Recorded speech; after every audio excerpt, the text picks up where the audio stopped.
এইদিকে এই খবরটা ইয়াজিদের কাছে যেন বাবা পৌঁছে গেল।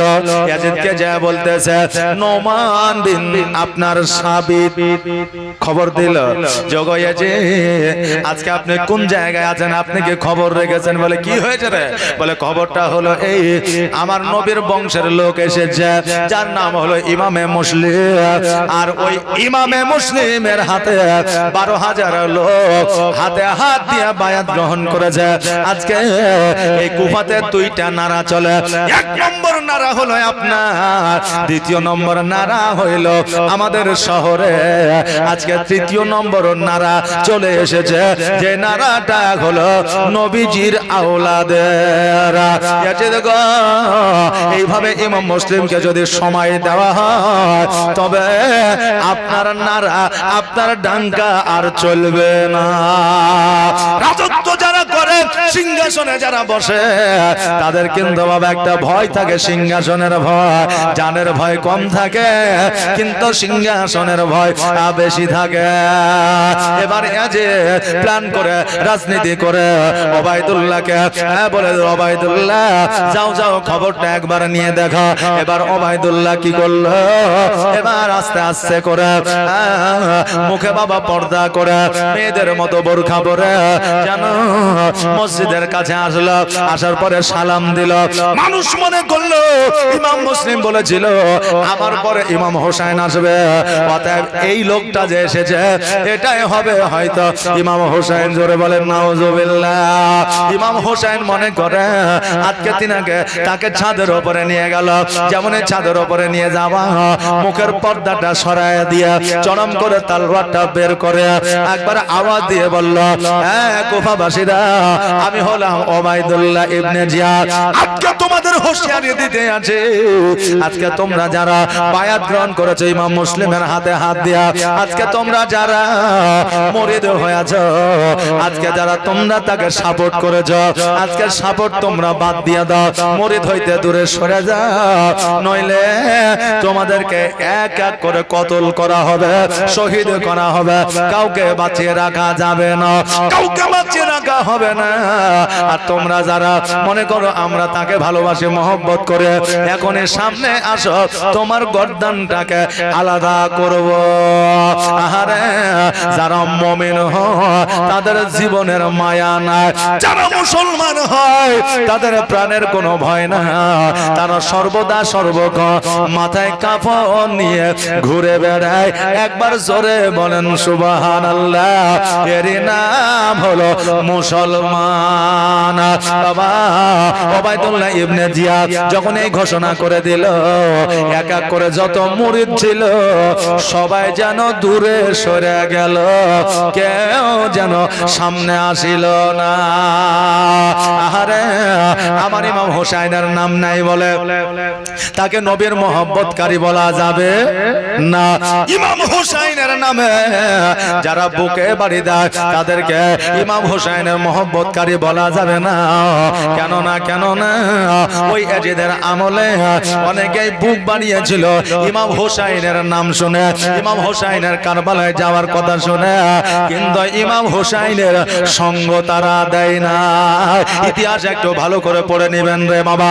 আজকে যারা বিরোধিতা করছে বলে মনে করে, তাদেরকে আমি বুঝিয়ে দিতে চাই যে নবীর প্রেমিক যারা ছিল, ইমাম হোসেনের প্রেমিক যারা ছিল, তারা জীবনে কোনোদিন বুক বাড়ায় নয়, লাঠি খেলে নয়, বান্না মারে নয়, তারা কখনো ঢোল তবলা বাজায় না।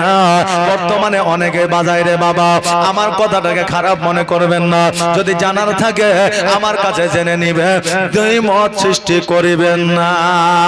আজকে বলে দিয়ে যায় অনেকে সরে গিয়েছিল, তাদেরকে মুসলমান বলা কখনোই যাবে না যারা নবীর আওলাদকে সহযোগিতা করলো না। নামাজ পড়ে বলে তাকে পূর্ণাঙ্গ মুমিন বলা যাবে না। কেননা মসজিদে আমরা নামাজ সবাই পড়ে, কিন্তু আমাদের নামাজের নিয়াত কিন্তু বাবা এক হয় না।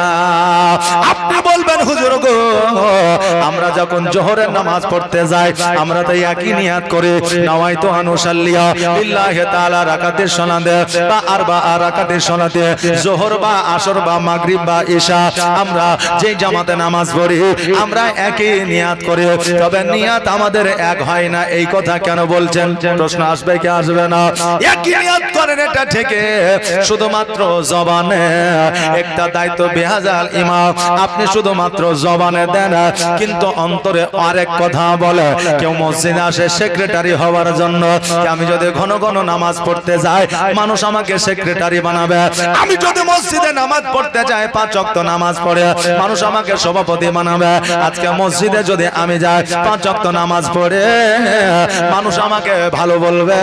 যে জওয়ানের বিবাহ হয় না সে 5 ওয়াক্ত নামাজ পড়ে যাতে একটা ভালো স্ত্রী পাওয়া যায়, আমার পরিবেশটা ভালো লোকে যেন বলে।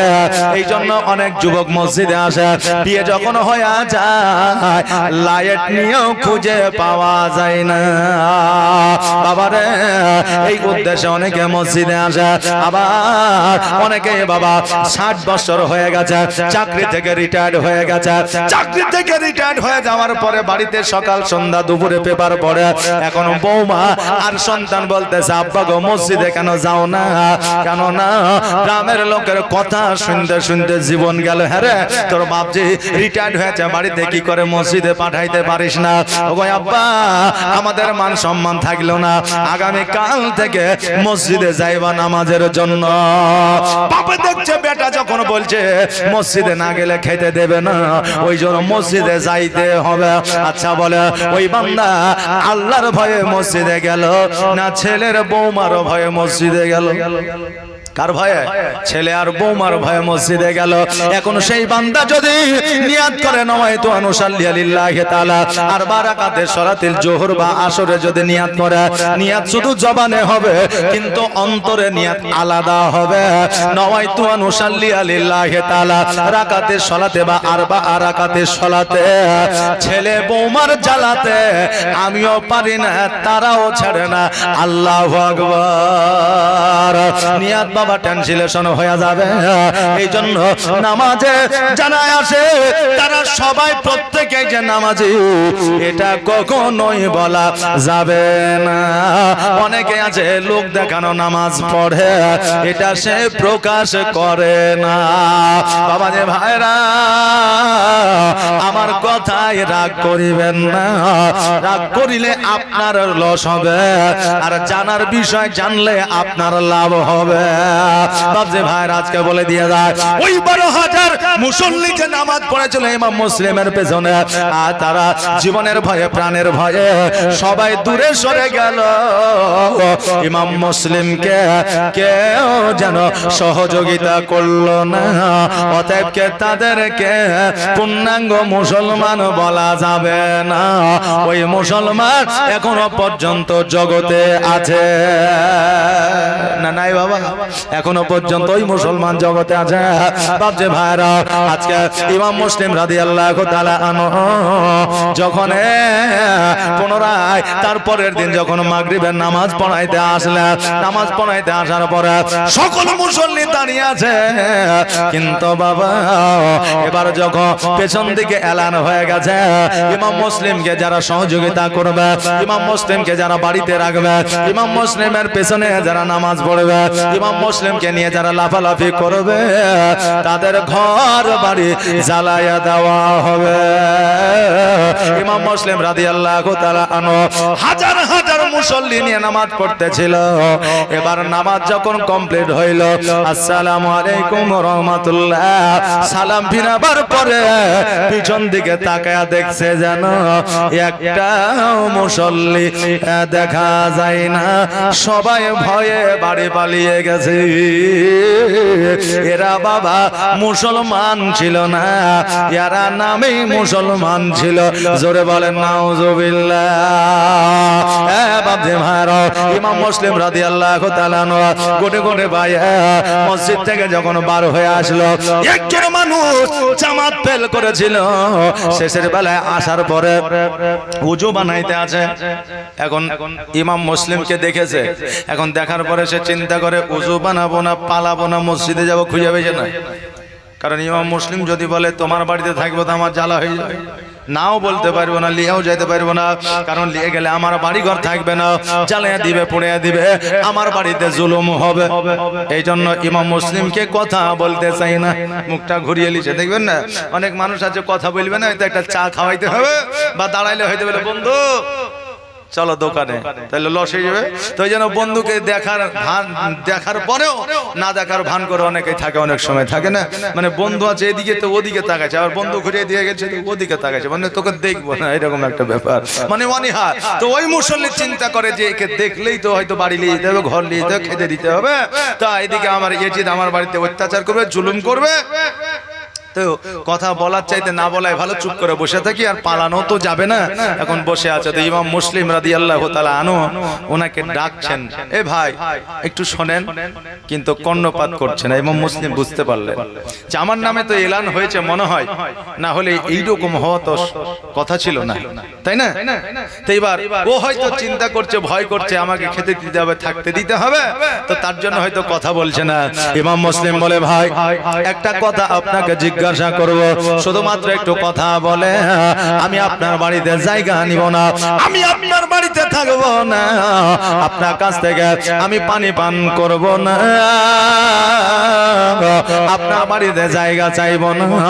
আপনাকে একটা কথা আমি বলতে চাই, আজকে আমার পিছনে এত মুসল্লি ছিল, সবাই চলে গেল, পালিয়ে গেল, কারণটা কি? ওই লোকটা বলতেছে, ইমাম মুসলিম তুমি কি জানো না, জানো না আজকে তোমার নামে এলান হয়ে গেছে কুফার মধ্যে, ইমাম মুসলিমকে যে থাকার জায়গা দেবে, যে পানি পান করাইবে, যে খাবার দাবার দেবে, ইমাম মুসলিমের পেছনে যারা থাকবে তাদের বাড়ি ঘর জ্বালাইয়া দেওয়া হবে। এই ভয়ে সবাই পালিয়ে গেছে। ইমাম মুসলিম রাদিয়াল্লাহু তাআলা আনহু ওইখান থেকে যেন বাবা উম্মে হানির ঘরে গেলেন। উম্মে হানি বলতেছে, ইমাম মুসলিম শোনো, আমার জীবন চলে গেল, আমি বলবো না তুমি আমার বাড়িতে আসো, কেন না আজকে আমার জন্য, আমার দ্বারা যদি নবীর বংশ কষ্ট পেয়ে যায়, আমি উম্মে হানি আমি কিয়ামতের দিন জবাব দিতে পারবো না। ইমাম মুসলিম রাদিয়াল্লাহু তাআলা আনহু চিন্তা করে, আল্লাহ গো, আজকে আমি ইমাম হোসেনকে চিঠি লিখে দিয়েছে। 12,000 মুসল্লি যখন আমার পিছনে নামাজ পড়েছিল, তখন আমি বুঝে গিয়েছিলাম যে হয়তো নবীর আওলাদকে মহব্বতকারী এখন আছে, এরা অনেক ভালোবাসে, এই জন্য চিঠি লিখে দিয়েছে, আমার ইমাম হোসেন তো চলে আসবে। আজকে আমি জানি এরা আমাকে জিন্দা রাখবে না, এরা আমাকে বাঁচিয়ে রাখবে না, তার সাথে সাথে ইমাম হোসেনকেও এরা ছাড়বে না।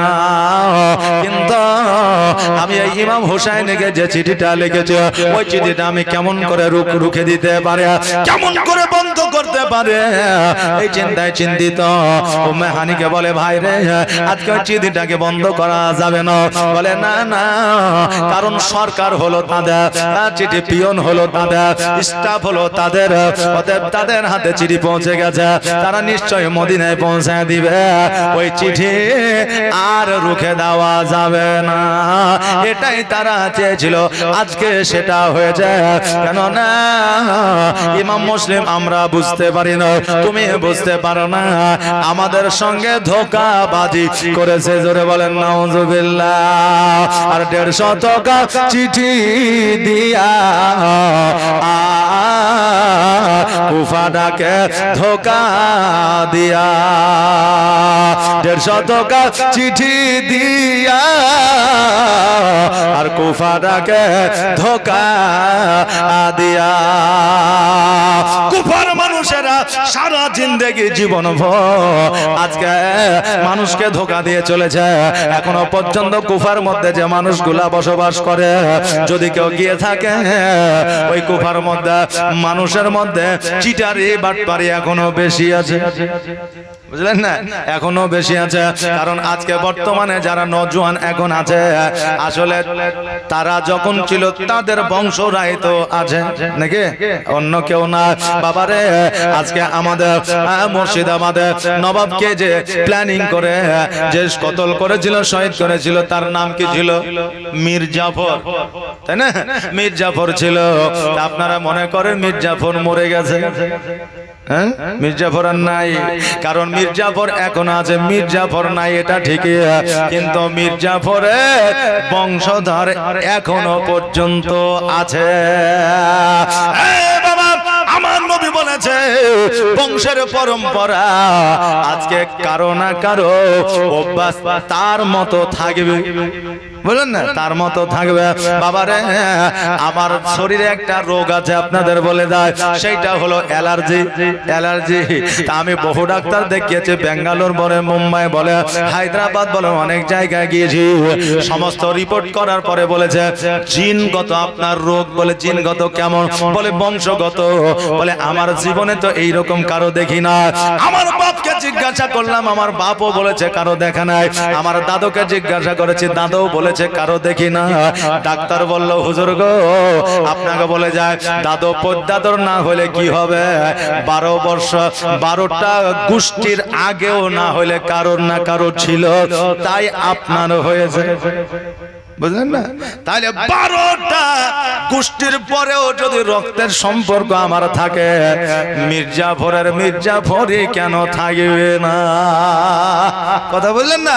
তো ওই রকম এখনো পর্যন্ত আপনার কুফার মধ্যে এখনো মানুষ আছে যারা নবীর বংশের সঙ্গে আওলাদের সঙ্গে যারা 2 নম্বরই করেছিল, এখনো তারা মদিনার মানুষকে তারা দেখতে পারে না, আর এদেরকে বলা হয় ইহুদি।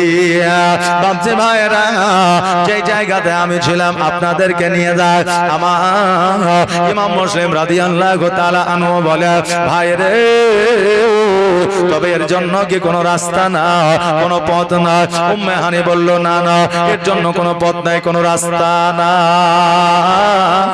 উম্মে হানি রাদিয়াল্লাহু তাআলা আনহু উনি বাবা মসজিদে নামাজ পড়তে যান, কিন্তু ইমাম মুসলিমকে আর যেন মসজিদে নিয়ে যাওয়া হয় না। কেন না? ইমাম মুসলিমকে পাইলে জেলখানায় বন্দী করে দেবে, তার প্রতি জুলুম শুরু হয়ে যাবে। এই জন্য ঘরের মধ্যে যেন বাবা লুকায়িত ছুপায়িত ভাবে রেখেছে। আর ইব্রাহিম আর মুহাম্মাদকে ইমাম মুসলিম রাদিয়াল্লাহু তাআলা আনহু কাজী শারীর নামে একজন ব্যক্তির কাছে নিয়ে গিয়ে রেখে আসলে, কারণ উনি ছিলেন নবী প্রেমিক, উনি ছিলেন ইমাম হোসাইন প্রেমিক। ওনার কাছে নিয়ে যাওয়ার পরে ইমাম মুসলিম বলল, হ্যাঁ কাজী শারীর শোনো রে, আজকে আমি ইমাম মুসলিম বহু বিপদের মধ্যে আছে, আজকে তোমাকে বলে দিয়ে যায় আমার যদি কিছু হয়ে যায়, আমি যদি শহীদ হয়ে যাই, আমাকে যদি জেলখানায় বন্দী করে দেওয়া হয়, তবে তোমার কাছে একটা রিকোয়েস্ট আবেদন আমার থাকলো, একটু কষ্ট করে দয়া করে মেহেরবানি করে আমার এই 2 সন্তানকে সোনার মদিনা পৌঁছায়া দিও। আমার সোনার মদিনা, আমার প্রাণের মদিনা, আমার দয়ার মদিনা, আমার কলিজার মদিনা, যেই মদিনায় শুয়ে আছে হাবিবে রব্বানা, আমার জানের মদিনা, আমার প্রাণের মদিনা, আমার দয়ার মদিনা, আমার আশেকের মদিনা। কত হাজি হজ করিতে গেল মদিনাতে, তবু মদিনা দেখে হাজিদের জান ভরে না, আমার সোনার মদিনা, আমার প্রাণের মদিনা, আমার দয়ার মদিনা, আমার কলিজার মদিনা, যে মদিনায় শুয়ে আছে হাবিবে রব্বানা, আমার জানের মদিনা, আমার প্রাণের মদিনা, আমার দয়ার মদিনা, আমার কলিজার মদিনা। একবার দরকার উচ্চ আওয়াজ দিয়ে বলা যাবে না ইয়া রাসূলুল্লাহ, আরো একটু আওয়াজ দিয়ে বলেন ইয়া রাসূলুল্লাহ।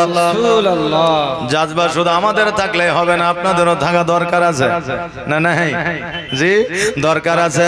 মৌলভী সাহেব বলেছিল পরের বৌমা তোমার বাড়িতে এসেছে, পরের বেটি যেটা খাওয়া দিয়ে খাওয়া। 80 বছরে একজন মুসল্লি ছিল, বাড়িতে গেছে, বাড়িতে যাওয়ার পরে এক বান্ডেল বিড়ি কিনেছে, বৌমাকে দিচ্ছে, সে নিজেও নিচ্ছে আদা আধি। বৌমা বলছে আপনারা মাথা খারাপ হইলো নাকি? আব্বা বলছে মাথা আমার খারাপ নাই, মৌলভীর খারাপ। বলে কেন? বলে মৌলভী বলেছে যেটা খাওয়া দিয়া খাওয়া নইলে গুনাহগার হবা, শেষ বয়সে গুনাহ করতে রাজি না হয়, বিড়ি আজকে থেকে আমিও খাবো তুইও খাবি। কথা বলে তো মৌলভীকে বিড়ি খাওয়ার কথা বলেছে, হ্যাঁ যেটা হালাল খাবার সেইটা খাওয়ার কথা বলেছে, তাই না? কারণ এখন বর্তমানে শ্বশুর বাড়িতে যেমন শাশুড়ি চালাক হয়েছে, বৌমারাও কিন্তু চালাক হয়ে গেছে নাকি? হ্যাঁ বৌমারাও চালাক হয়ে গেছে। কেননা আজকে 1 কেজি গোস্ত নিয়েছে, আর গোস্ত বৌমা সুন্দর করে রান্না করেছে, বাড়িতে দিয়েছে, পরিবারের সবাই খেয়েছে, হাড় হাড্ডি গুলো পড়ে আছে, গোস্ত নাই, বৌমা ঝোল দিয়ে ভাত খাচ্ছে। কি বুঝলেন? রান্না করলেও সবই করলেও বাড়ির সবাই খেয়ে নিয়েছে, ওর কথা ভাবেনি যে ও খেয়েছে কি খায়নি। কথা বললেন না? এই জন্য সবাই খেয়ে চলে গেছে, হাড় হাড্ডি গুলো আছে। এখন বৌমা চিন্তা করছে দাঁড়া তোরাই শুধু চালাক, আমিও চালাক, পরের বার যখন গোস্ত নিয়ে আসবি তখন দেখা যাবে। এখন 1 মাস 1 সপ্তাহ পরে যখন গোস্ত নিয়ে এসেছে, বৌমা রান্নাও করছে আবার মুখও চালাইছে, মানে রান্নাও চলছে হাতও চলছে, মানে তোরা রাখিস আর না রাখিস অসুবিধা নাই, আমার পালি আমার ভাগ এখন পূরণ করলি, বুঝলেন না? এখন শাশুড়িরা যেমন চালাক, বৌমারাও তেমন চালাক হয়েছে। বাবজি ভাইরা আমার মায়েরা, তাই যতক্ষণ থাকবেন মাহফিলে একটু শোনার চেষ্টা করবে। আর যদি মনে হয় যে না ঢুলন চলে আসছে আর ভালো লাগছে না, রাত্রি বাজে গেছে 12টা, আমাদেরও 12টা বাজে গেছে, আরাম করার জন্য বাড়িতে চলে যাবেন। মাহফিলটা কোনো রকম ভাবে মানে মাহফিলটাকে কোন রকম ভাবে মানে অসম্পূর্ণ করবেন না। অনেক মুসল্লি থাকার চাইতে একটা মুমিন ব্যক্তি থাকা উত্তম নাকি? অনেক মানুষের চাইতে একজন মুমিন ব্যক্তি থাকা উত্তম। দেখুন এখানে এতগুলো মানুষ আছেন, এতগুলো মানুষ সকলেই যদি চলে যান আর যদি এই জালসাটাকে মনোনীত না করেন, তবে আপনারা গুনাহগার হবেন।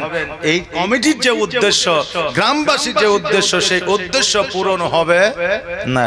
কিন্তু এতগুলো মানুষের মধ্যে একটা মানুষ যদি জীবনকে পরিবর্তন করে নেয়, এই জালসাও সাকসেস, গ্রামের মানুষও সাকসেস। জোরে বলেন সুবহানাল্লাহ। একজন যদি পরিবর্তন হয়ে যায় তো জীবনী শোনেন, আর জীবনী শোনার মধ্য থেকে যেটা আমাদের প্রয়োজন দরকার সেটা বার করে নেন। ইতিহাস যখন পরীক্ষা হয়, যারা শিক্ষিত জেনারেশন, আজকে আমার পাশে বসে আছেন ভাইজান, হয়তো আজকে আমাদের দেশের পরিস্থিতি অন্যরকম, চাকরি বাকরির পার্সেন্টেজ কম মুসলিমদের, এই জন্য হয়তো চাকরি এখনো হয় নাই, কিন্তু উনি চাকরির যোগ্য, এটা আমরা জানি, চাকরি পাওয়ার যোগ্য। আজকে চাকরি কারোর হচ্ছে না সেটা আলাদা ব্যাপার, কিন্তু উনি যোগ্য, ভালো কোয়ালিফাইড পারসন লোক, আমি জানি। তো সেই ক্ষেত্রে যারা এমনি জেনারেলি পড়াশোনা করেছেন, দেখবেন এখন বর্তমানে টুকলি করে না, পরীক্ষা দিতে যায় টুকলি, টুকলি বুঝেন তো, নকল, মানে এখন মিনি জেরক্স হয়েছে। মিনি জেরক্স নিয়ে গিয়ে হাতের তালুতে, জামার মধ্যে আর জুতার মধ্যে ভরে নিয়ে নকল করছে। এরা আরবিও মানে না, যে আরবি সাহিত্য থাকে না মাদ্রাসা বোর্ডে, তো এই আরবিকে পর্যন্ত মুজার তলে ভরে রেখেছে। আমরাও পরীক্ষা দিয়েছি তো আমরাও জানি। তো এরা ওই সময় ভয় করে না, তো বুঝলেন। তো ইতিহাস যখন পড়বেন, দেখবেন কোন বাংলা সাহিত্য পড়বেন, তা আপনি কপি করবেন, মাস্টার বুঝতে পারে যে একবারে লাইন বাই লাইন লিখেছে, তার মানে ও কপি করেছে, বুঝলেন না? আর যদি মুখস্থ করেও লেখেন, কপি করেননি, আপনি সততার মধ্যে আসেন, মুখস্থ করে লাইন বাই লাইন লিখেছেন, দেখবেন আপনাকে নাম্বার হয়তো 10-এর মধ্যে 6 দিবে। আর ওই পড়াটা পড়ার পরে তার সারমর্মটা আপনি জেহেনে নিয়ে এসে সারমর্মটা লিখবেন, আপনার মতো করে লিখবেন, দেখবেন 10-এর 9 পাবেন। জি ভাই ঠিক বললাম তো, 10-এ 9 পাবেন। তো এই জীবনী শুধু শুনলে হবে না, শোনার পরে আপনার মাইন্ড এমন জায়গায় রাখতে হবে, তার সারমর্মটাকে বার করে নিতে হবে।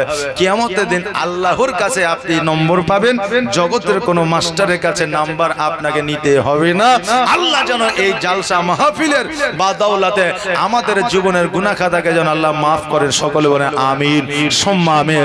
বাপজি ভাইয়ের আমার মায়েরা, কাজী শাড়ির কাছে যাওয়ার পরে ইমাম মুসলিম বলল, কাজী শাড়ি শোনো গো, আজকে তোমার কাছে রিকোয়েস্ট আবেদন, আমার সন্তানটাকে দয়া করে তুমি একবার মদিনার কাজ মদিনাতে পৌঁছায়া দিও।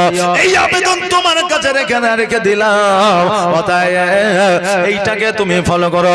কাজী শাড়ি শোনো রে, আমার 2 সন্তানকে যদি মদিনায় পৌঁছায়া দিতে পারো, আমি ইমাম মুসলিম তোমাকে সঙ্গে করে জান্নাতে নিয়ে যাব। জোরে বলেন সুবহানাল্লাহ। এবার ইমাম মুসলিম রাদিয়াল্লাহু তাআলা আনহু আবার উম্মে হানির বাড়ির দিকে যেন রওনা হয়ে গেল।